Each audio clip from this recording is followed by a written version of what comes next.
And welcome to the inaugural video for the Sports Chief. I'm your host, AustYn. So typically, if you look up the Sports Chief, I am the DFS blogger. I do a little bit of NBA DraftKings. Since NASCAR is starting tomorrow, as you know, the Daytona 500 is tomorrow. So I'm super excited for that. Basically, what I'm going to do here is I'm going to walk you through making a DFS lineup. Just give some free tips and things like that. So see what we're about here at the Sports Chief, and hopefully, I'll be able to help you win some money. Today, I'll be going through basically a single entry kind of tournament style lineup. So basically, you want a lot of value. You want to find value, people that aren't chalky. And if you read my articles, you'll kind of see what I'm going through here. I'm going to use DraftKings as the format, so just bear with me, and hopefully I can maybe teach you something here on DraftKings. So as we know, Daytona is a restrictor plate track. They got a new aero package in NASCAR, so the racing's going to be a little different. Typically, it's like a draft type deal. If you've been watching this weekend's races, they've been kind of a snooze fest, and they've been single file. Look like somebody driving down the interstate. So it's going to be very tricky to do these kind of lineups, especially for Daytona and Talladega tracks like that. So I'm going to try to do this every week. Next week they're going to Atlanta, which is a 1.5-mile oval. That's going to be a little easier to pick. So Daytona is insanely difficult to predict from a daily fantasy perspective. The most important thing you want for your lineup is basically finishing position is very important, but also you want to take in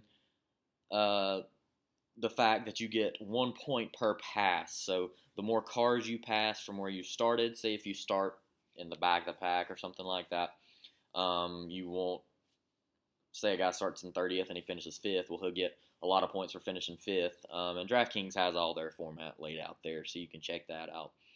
And he'd get 25 points for passing people. You get points for fastest lap, but that's kind of hard to pick, especially here. So there'll be a lot of people with different fast laps and things like that. So I'm going to try to walk you through what I'm going to roll out on DraftKings. You can pick some of the drivers if you want. I'm going to go off of who I would go with, obviously. So take in mind this one's going to be a little more difficult, and the way you construct this lineup, I don't think you have to worry about maximizing your cap or anything like that. I think that you're going to be able to pick almost whoever you want. So just bear with me. I'll show you here what's going on here. So here you have your lineup here. So if you're just looking at this, you got your top guys. So Brad Keselowski is your first driver, and he's at $10,600. You have a cap of $50,000. You want to keep that in mind. So I'm going to be honest with you. The way I typically do this, and especially with NBA, and if you haven't did a video with my NBA stuff, but what I like to do, I like to separate my drivers or players in tiers. So obviously you're looking at these guys. So according to DraftKings, this is probably who they think the best plate racers are. So you got Brad Keselowski, Joey Logano, Harvick, Hamlin, Bowyer, Stenhouse, Kyle Busch. Stenhouse will not be that. He will never be more expensive than Kyle Busch at any other track other than here. So you want to just make sure, you look through the whole thing here. They got 40 drivers. And Truex and Gase are out. So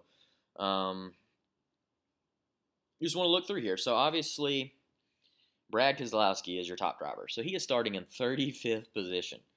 The fact that he's starting in 35th position makes him almost automatically your first pick. So in my mind, I'm going to go Brad Keselowski with my first driver. So Brad could win it. He might wreck, but if he wrecks, your risk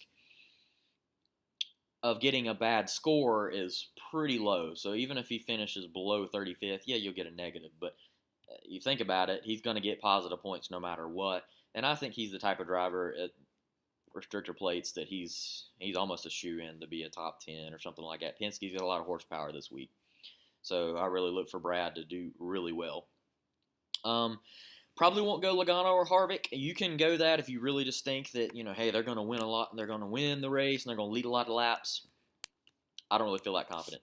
So I just don't have a guy that I really think, oh, man, he's going to lead all the laps. So as I'm scrolling down here, Stenhouse, I think they normally make these caps, salaries or whatever, prior to the qualifying. So I don't really know who's going to qualify where. Stenhouse qualified 5th, and he's got a lot of horsepower. What I would do right here, I would be down to Kyle Busch or Chase Elliott is who I would go with there.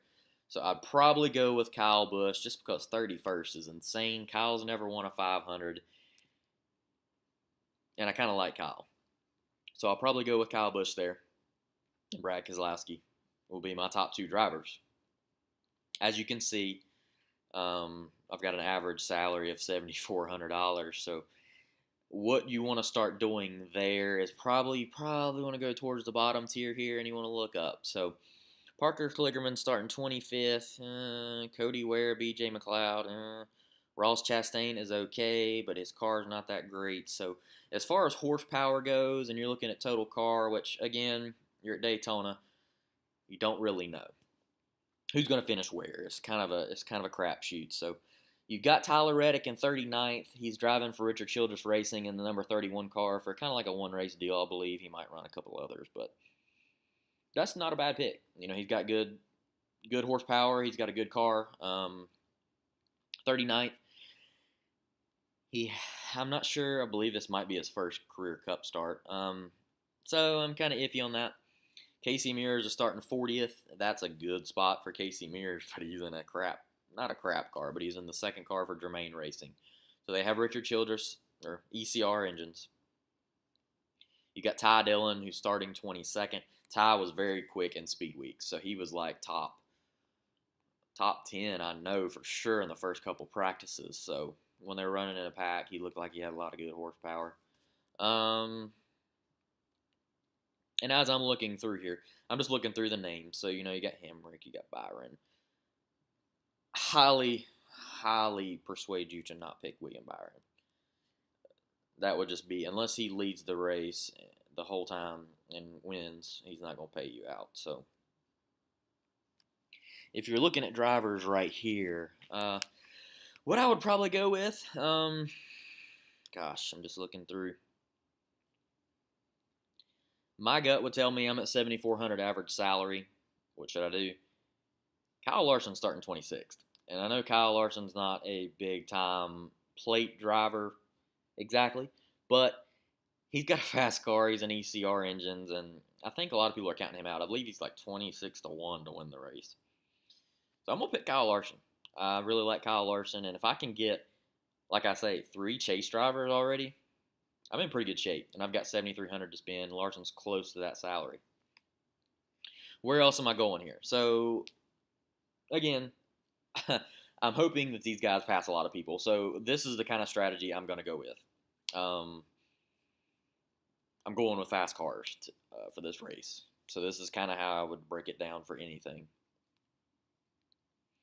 So if you're looking at this tier right here, I'm going to stop it at 7,500 or 76. Let's go there. So Austin Dillon is starting 20th. Dillon was a winner last year and very well could finish up there. Probably not going to go that route. What I'm going to do, I'm going to pick Daniel Hemrick. So he is starting 29th. So if you're a NASCAR fan, you know that the duels basically predict who's starting where. Hemrick was very fast in single car speeds. So I'd look to go Daniel Hemrick. He's starting 29th. He's a Richard Childress Racing driver. Even though he's a rookie, I think that he's going to play it safe being in the back. I think a lot of your Chevy drivers for ECR engines like Dillon, like Mears, Austin Dillon, Ty and Austin, and Daniel Hemrick, guys like that, they're going to be hanging around the back. I firmly believe that, and I think they're going to stay out of wrecks, hopefully. So I don't know if it's going to be a snooze fest like the Xfinity race or not, but I'm hoping for it. So that's what I'm going to do right there. So here's my plan. So got $7,700 to spend, on average $15,400 total. Is there any of these top guys that I want to pick? Chase Elliott wouldn't be a bad driver. He's a Hendrick driver. Daniel Suarez, Eric Jones, all those guys would be good choices. What I'm going to do, I'm going to pick Chase Elliott just because I think Chase Elliott could get a top 5. And if you look at this, basically, I'm already set as far as picking guys who are going to get a lot of passes. So I got Brad Keselowski and Kyle Busch. Heck, Larson and Hemrick are great picks there. So what I'm going to do, I'm going to pick them. And now I have $6,000 to spend. Now I'm going off of who I think will finish the best among these guys. Or pass the most. Which is, it's Daytona, it's a crapshoot. So what I'm going to go with here, Brendan Gaughan had to race his way in. I think he's using ECR too. You got Michael McDowell driving for Front Row Motorsports. They've got a lot of horsepower. They're pretty quick in practices. Him and David Reagan. Matt Tifft. He's a rookie. I just think the stage is just pretty big for him, and I don't see him doing that well. Now, he may. Who knows? But he'll definitely be lowly picked. What I'm going to go with here, and I don't know why, but I've had a gut feeling all week this week about Ty Dillon. Ty is very, very fast. And basically, I would be putting it down. I mean, you got DiBenedetto, but he's starting 9th. And, man, even if he doesn't lead a lap and he finishes 8th, it's not worth it. It's not worth it. So, what I would do, I think Ty Dillon will actually get a top 10. I think Ty Dillon's got that. He's capable of finishing in the top 10 with his car. If you're looking at anybody else that's all pure luck, Tyler Reddick is also capable. I just don't like picking rookies typically at these tracks, and even though I have Daniel Hemrick in my lineup,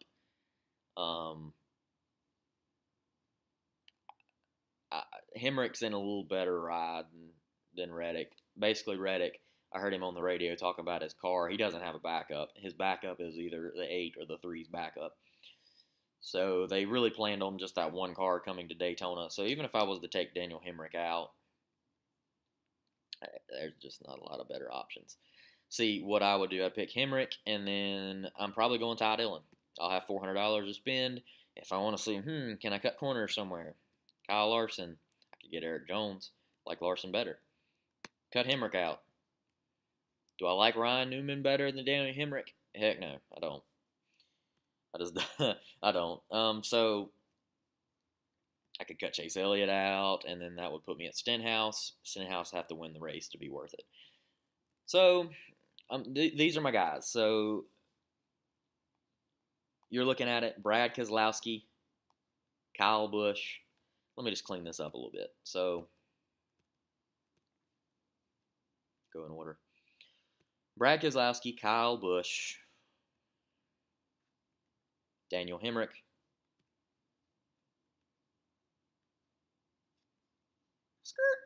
never mind, sorry about that. Kyle Larson, Daniel Hemrick, and then I'm going with Ty Dillon. So here's my drivers in order according to salary. Feel very good about this. You look at this lineup and very top heavy. I just got to hope for Hemrick to get, hey, top 15 is a great position. So you get 14 points plus, let's just look at it. So 14 points plus 29. So he's getting you, a good amount of points there. So that's 29 plus 14, 43, right? Yeah, so I have to do math in my head there, a little slow. But I got 43 points there. It's not bad. It's not bad. And heck, if Kyle Busch or Brad Keselowski end up doing well, which is very likely, that's going to be an insane amount of points. Chase Elliott, those 3 guys are highly likely to lead the race. So that's what I'm going with. Hopefully, guys, this helped you out a little bit building a NASCAR DFS lineup. This is what AustYn's rolling out.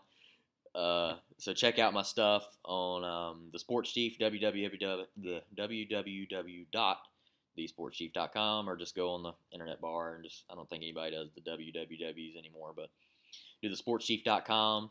Check us out on Twitter. I'll probably be posting this video on Twitter as well. Go like us, follow us, check out our other bloggers. We got a lot of cool stuff going on there. Not just sports, entertainment, music, you name it. We can probably do it. So we got a great cast of writers there. Um, I'm the DFS guy. Hopefully you learned something here.